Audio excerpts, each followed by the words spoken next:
గెలిస్తే ఓ మంచి నాయకుడివవుతావు, ఓడితే మరొకరికి మార్గదర్శివవుతావు. సమస్త శక్తి మీలోనే ఉంది. అసమర్థులమని భావించకండి. మీరు ఏదైనా చేయగలరు, అన్నిటినీ సాధించగలరు. వినయం లేని విద్య, ఉపయోగం కాని ధనం, శౌర్యం లేని ఆయుధం, ఆకలి లేని భోజనం, పరోపకారం చేయని జీవితం వ్యర్థం.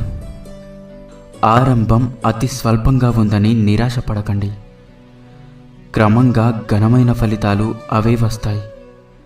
సాహసంగా పనిచేయండి. నిరంతరం వెలిగే సూర్యుని చూసి చీకటి భయపడుతుంది. అలాగే నిత్యం పనిచేసే శ్రామికుడిని చూసి ఓటమి భయపడుతుంది. ప్రేమ, నిజాయితీ, అలాగే పవిత్రత